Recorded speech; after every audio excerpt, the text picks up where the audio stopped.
It is fantastic and wonderful to have everyone here and present and in the moment. When we got to this part of I Am Next, we had a very interesting shift from looking at intrinsic and extrinsic motivation. These are not random ideas or thought processes. These are actual, functional, scientifically provable with a functional MRI, with an actual imaging machine, to be able to show you when your brain feels extrinsically motivated, when it feels intrinsically motivated, and sometimes in between. Those things basically pull down to that next picture over there, which is that picture of a person choosing the thing they want, them having a serotonin and dopamine reaction that causes their brain to be extremely happy, and then the brain searches out how to do that thing again with another part of itself, which it looks for those activities again in order to see how to get that rush one more time. That type of circle that is happening right there, those type of activities, when they come from the inner part of yourself, they have a very different reaction than when they come from the outer part of yourself. So in the intrinsically motivated universe of purpose or interest, curiosity, inner pride, or avoiding strife of any kind, your brain does that and then it reinforces it moving forward. In the extrinsically motivated universe, only when that thing appears outside does it really search for it, or if it's searching for it, it's only for the extrinsic motivator, it's not an intrinsic motivation. An extrinsic motivation is something usually that develops over time that, for instance, a 2-year-old would look at grades not the same way that a 15-year-old looks at grades, and that it changes by your social value of various things that you do. These two things have one thing that's really in common. They drive the things that we do. They're involved from moment to moment, but only intrinsic motivators are the ones that really build over time, as opposed to extrinsic motivators that can be easily bought out, and unfortunately people burn out on them. To be really clear about Jewish history, for the last 3,300 years, we have managed to get along pretty well without grades as a particularly strong motivator. In fact, for the first 3,200 years of our existence, we didn't have any and we were fine, and we managed to get along. All right, the last 100 years or so, we've introduced them, and we've had a lot of other issues. Now, again, there are other things that happened during the last 100 years. I don't know, maybe a couple of things. But the thing which is really important is to think about that grades are not part of our Masorah. They're not part of our link going back to the rest of our history and our ancient wisdom, our ancient texts. They are, in fact, a very new and important change in how things are working. So once you involve grades, which is a very extrinsic motivator, you really start to change how the system works. One of the things that we might think about is how that might leave the system so it does not work in that same way. To quickly review what we did in order to talk about the intrinsic motivators was to look at these 6 specific ones, in that we at JEIC have developed these 6 ways, these 6 pillars for being able to think about it so in a classroom a teacher can actually activate these things and make it so that students are really involved in what the work that's going on.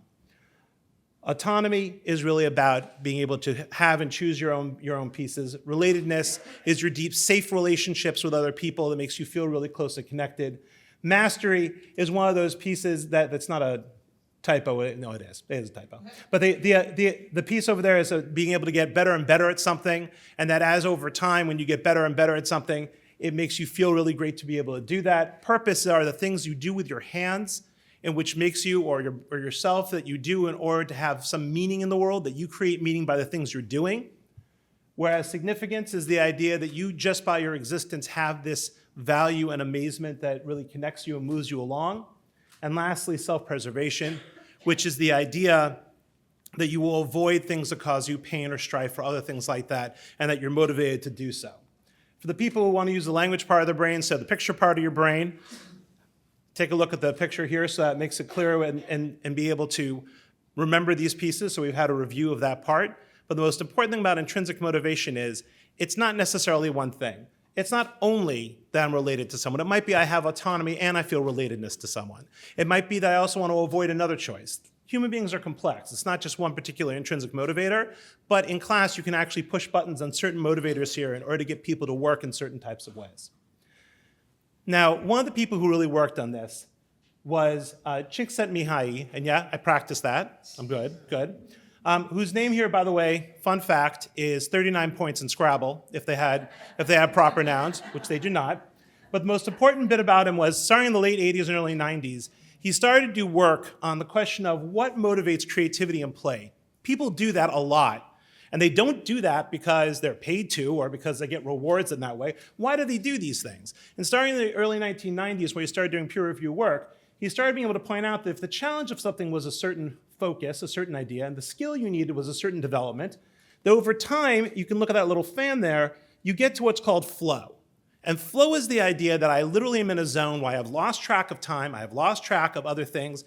People spend hours in it. You hear descriptions from people who are famous musicians who the first time they started playing the guitar or the keyboard and they realized how much incredible, engrossing fun this was, that they would wind up sitting there for hours and hours at a time till their fingers bled. Or until they were so hungry, they didn't realize why they were so hungry because they didn't realize 6 hours had passed.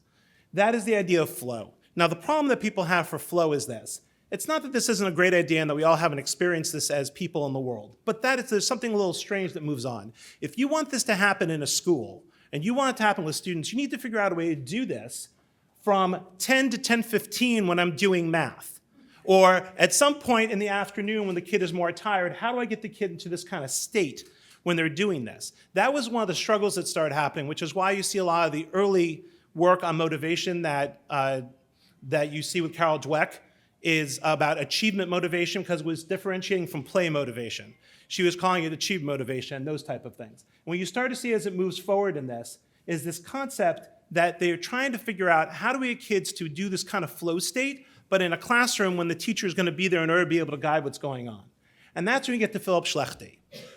Philip Schlechty works in the area in North New York State, and he proceeds to put together this fantastic idea called engagement. Now, I will tell you that if you look up the word engagement, you will discover a huge number of meanings. That's not just a series of videos of people surprising someone with being engaged, but rather the other side of it also, that you will see that there are tons of meanings for this. I'm going with specifically his meaning and the reason why you'll see in a second. He noticed that when they're in this state, that they're really working on their stuff. That when they have a problem, they don't just stop doing it, that they actually bounce back. Their resilience is increased over what their normal resilience is. And that they actually like what they're doing. That it's not just that they're enjoying working with their friend in groups, but that they're actually engaged in the work and they love what's going on. Now, what was great is he broke that down into pieces. He said, if you want to get to engagement, what you really need to do is have the students have high-level attention and high-level commitment.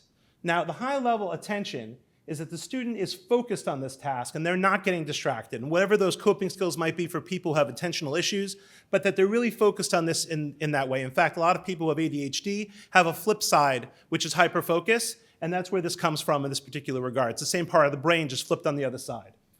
The other piece over here about commitment is where the intrinsic motivators come in. This is where you have the student who is basically really intrinsically motivated to keep doing what they're doing. And that is how you get to that thing called engagement, which is a state in which the student is really doing the things that are supposed to happen and that you want to have happen, the teacher imagines will happen in a classroom. And the way to think about it that he put together with this, and he put together 5, I pushed 2 of them together for a reason that you'll see. When you have high attention, high commitment, you get that kind of authentic engagement, right? Don't try to read all the words here, I'm going to try to summarize it briefly. The kind of questions that that student asks with a high level of attention, high level of commitment, that student, when they're in that level, they already want to be involved. They want to ask questions. They want to be profoundly absorbed in what's going on. Students who have high attention, this is what we see a lot of in Jewish day schools, and low commitment, meaning that they're strategically or ritually involved, right? They're compliant in a very strategic or ritual way, meaning either I want to know kind of a big question of, okay, what's all this about so I can put a frame on it, or in a much smaller way, what's going to be on the test?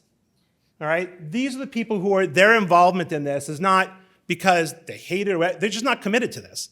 They look at this material and they have high attention for whatever personal reasons, mostly extrinsic motivators, but they're not committed to what's going on. In the low attention, high commitment, the person is really committed to making sure the classroom doesn't happen. They want to make sure that there is some form of rebellion going on. They will ask questions often like, does Snuffleupagus have a PH or an FF in it? And things like that that are purposely trying to uproot the classroom and cause laughter and cause dissension, those type of things. Whereas the final one, which is the one you get a lot in certain types of classrooms, is the retreatism, which is that students will basically say, I'm going to cross my arms, sit in the back of the room and say, go ahead, talk about whatever you want to talk about. I couldn't care less. And I will be here because I have to be here. And then when I'm done, I will shrug and I will walk out. And that's basically where a lot works. In order to be able to put this in one sense, you have to think about the fact that our ancient wisdom already spoke to this. We've already put this in this set. Yeah, now it's interesting, right? We put this in this set where we have this interesting idea from the Seder that we have, if a student asks questions like the Chacham, where they're already involved and they're already committed and they want to be involved with what's going on, that student is demonstrating the kind of high attention, high commitment that will eventually make them very wise in this field. If the person is doing simplistic questions, as Rashi will put it, and when you look in Perek Yud Gimel, where the quote comes up of Mazos, of what that question is, what's this, what's going on, it makes it clear that this is a question that's very simplistic. It's something that is very superficial. The kid only wants to just be involved. They really are not interested in what the material is per se. They're not committed in that way. The Russia is a child who has high commitment, but the low attention, in this case, focuses on why are you guys doing this, how can I stop you? And lastly, the one who can't ask a question is not a one who is a baby. It is a person who has never intended to either be committed or pay attention to this, and they become, as Walt would say, a generation of ignoramuses. So you have, from the inside, when a student has this happening, when they're engaged, this is what it looks like. And the reason why I'm putting this up is because you're going to be experiencing these things. And when you think about these things, you really need to think about what the input is that's happening, the processing of what's going on, and the output of what you're doing. As in, how do I intake this material that's in front of me? What am I doing with it to make meaning of it or to understand it when it's in me? And how am I demonstrating that I know this thing? Not just nodding, but how do I demonstrate that I know this? And part of this, just to think through this, is the way that this happens, you go from the material being outside of you to the material inside of you, which is known as transfer. And that is what we want for the students to have. How that transfer occurs, whether it is through tremendous, autonomous activity, like they're running their own podcast, or if it is through some other modality, there's no question that we have this idea about transfer that happens if we can get all these three things to occur.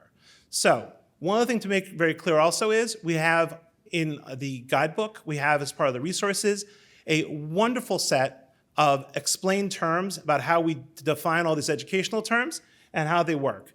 So please make sure to take a couple of minutes and look at that, because that is what it is that we make those things in order to make these ideas easier and more accessible to people.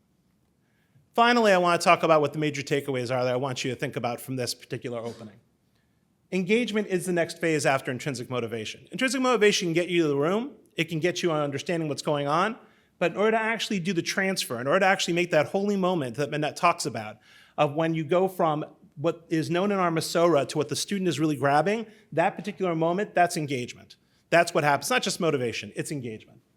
The best way for the high commitment and engagement is by activating one of these 6 intrinsic motivating pillars that we talked about previously and that you're going to experience in the next couple of minutes.